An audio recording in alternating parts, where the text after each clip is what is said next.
Bismillahirrahmanirrahim. Alhamdulillahilladzi hadana lihadza wa ma kunna linahtadiya laula an hadanallah. Wassalatu wassalamu ala asyrafil anbiya'i wal mursalin wa ala alihi wa sahbihi ajma'in. Rabbi shrah li sadri wa yassir li amri wahlul 'uqdatam min lisani yafqahu qawli. Assalamualaikum warahmatullahi wabarakatuh. Pemirsa channel YouTube di mana saja pun Anda berada, kembali kita bertemu dalam ceramah yang insya Allah akan terus sambung menyambung ini. Kali ini kita pada bagian yang ke-21 dengan tema pada prinsipnya kita ini miskin. Saudara-saudari, menyambung ceramah kita pada bagian yang ke-20 kemarin dengan tema pada prinsipnya kita ini sendiri. Nah, saudara-saudari, kalau kita renungkan dengan sebenar-benarnya bahwa sesungguhnya eksistensi kita sebagai manusia di bumi Allah yang sementara ini sesungguhnya menyedihkan. Kenapa demikian? Seperti yang kita sampaikan, dua tema yang berkaitan ini, pada prinsipnya kita ini miskin.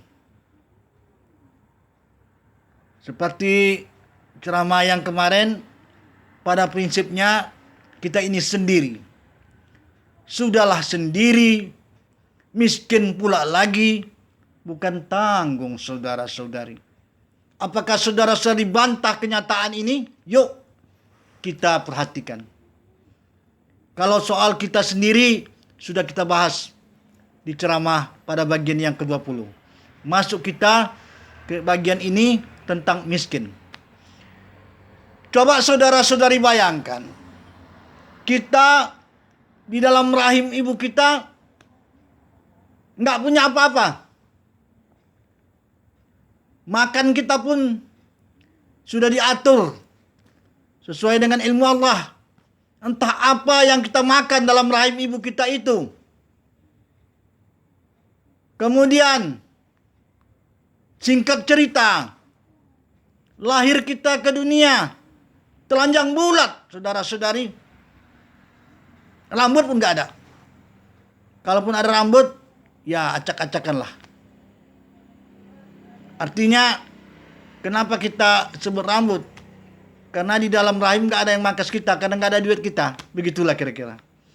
Jadi saudara-saudari, begitu kita lahir, telanjang bulat, nggak ada pakaian, alangkah miskinnya kita.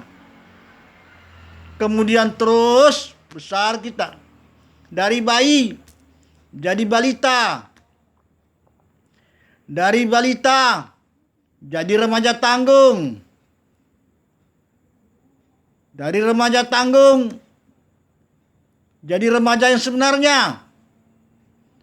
Kemudian menjadi anak muda. Jadi anak muda, kemudian mencari pasangan hidup. Menikahlah. Maka jadilah dia, kalau laki-laki statusnya sebagai suami, kalau istri statusnya, kalau perempuan statusnya sebagai istri, sudah berubah status. Kemudian lahir anak, berubah lagi.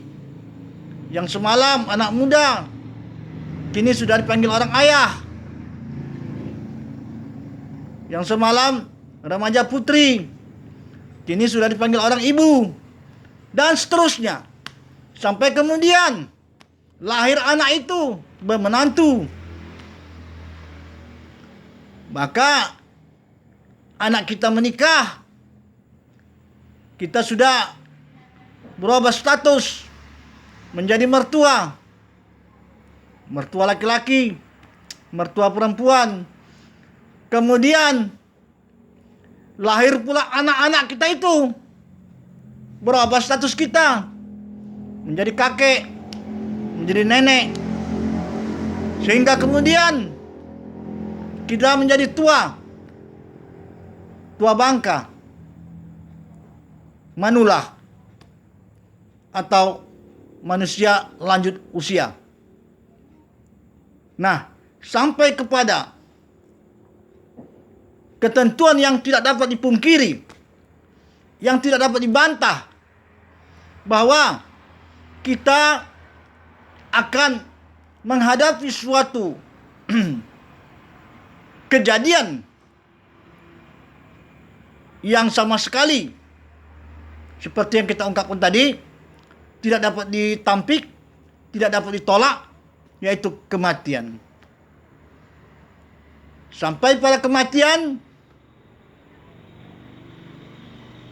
Masya Allah, kita miskin. Hanya kain kapan yang kita bawa, saudara-saudari. Anda seorang orang yang kaya raya. Anda seorang yang memiliki mobil-mobil mewah, rumah bagaikan istana, punya villa di mana-mana misalnya. Segala kebutuhan mudah dipenuhi. Segala keinginan mudah tercapai. Karena segala fasilitas keuangan kita punya. Jadi apa yang tak bisa kita dapatkan? Tapi saudara-saudari, ketika jasad telah terbujur, nyawa telah hilang, tak bergerak lagi kita, saudara-saudari, bagaikan batang kayu. Nah, yang dulu kita punya segalanya, tapi sekarang apa yang ada? Miskin kita, terbujur mayat kita, kemudian dimandikan orang, dikapani. Bukan kita dikapani dengan kepingan-kepingan emas, tidak, saudara-saudari. Bukan kita dihiasi, bukan kita dikapani dengan kain sutra yang mahal-mahal, kain putih biasa. Kalau biasanya kita pun soal ini kurang paham juga. Mungkin kalau sudah kita rasanya terlalu dimuliakan mayat kita, paling-paling lima lapis kapan ya. Tapi kan biasanya katakanlah berapa lapis pun kain kapan kita, tapi hanya kain putih biasa, saudara-saudari. Bantal kita di sana apa? Kain putih itu diisi tanah. Itu bantal kita. Kan ada tuh bantal tuh. Coba kita perhatikan. Begitu mayat itu dimasukkan, terbujur, kita udah macam pocong lah. Terbujur di tanah, diganjal itu pakai bantal. Bukan bersulam. Bantal itu macam uncang gandum, dia kecil. Diisi pasir. Itu jadi bantal kita. Masya Allah. Miskin kita, saudara-saudari. Jadi seperti yang kita sampaikan pada ceramah kemarin, kalaupun kita memperoleh kemewahan hidup, kaya raya katakanlah, paling-paling saudara-saudari 90 tahunnya itu yang kita dapatkan. 90 tahun lah usia normal setiap manusia. Selebihnya, Masya Allah, sudah nggak terpandang lagi lah. Jadi kalaulah tahu kita ini miskin, apa upaya kita untuk menjadikan diri kita kaya? Ini yang perlu kita sampaikan dalam ceramah ini. Saudara-saudari, kadang-kadang ada juga kawan, Pak, kalau ceramah itu ayatnya dibanyakkan katanya. Tapi terus teranglah saudara-saudari, saya ini alami sajanya. Hanya berdasarkan apa yang dikatakan Nabi, balighu anni walau ayah. Sampaikanlah apa-apa yang dariku itu walaupun satu ayat. Inilah yang dapat saya sumbangkan. Beda tentunya dengan MA yang sekolah di luar negeri, yang punya titel-titel yang tinggi, beda. Kita akui itu. Tapi kita ingin untuk menyampaikan ayat-ayat Allah ke tengah lapangan masyarakat dengan pengalaman hidup, dengan pengamatan hidup. Itulah. Jadi apa yang kita sampaikan ini, mari sama-sama kita renungkan apa betul apa tidak. Itu yang perlu. Jadi sekali lagi kembali kita ke pokok bahasan, kita ini miskin. Nah, kalau sudah tahulah kita miskin, bagaimana cara kita untuk menjadi kaya? Saudara-saudari,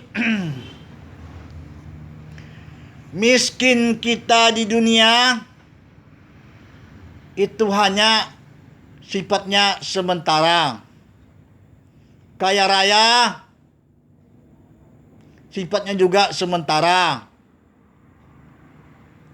Nah, kalau bagi kita yang kembali kepada pokok persoalan tadi, pada prinsipnya kita adalah miskin, siapa saja pun prinsipnya adalah miskin, atau dengan catatan kalaupun hidupnya mewah dunia ini, yaitu paling-paling 90 tahun. Nah, jelasnya prinsipnya, pada prinsipnya kita ini miskin. Sekali lagi, kalaulah sudah sadar kita ini miskin, kalau sudah tahu kita bahwa kita ini miskin, bagaimana cara kita untuk menjadikan diri kita sebagai orang kaya, sebagai kaya, menjadi kaya? Ini yang perlu kita persoalkan. Saudara-saudari, maukah saudara-saudari menjadi kaya yang sejati? Kalau kaya raya dunia ini nggak murni, maukah saudara-saudari, sekali lagi saya tanyakan, maukah saudara-saudari menjadi kaya raya yang sejati? Yuk, kita kembali kepada apa yang dituntunkan oleh agama kita.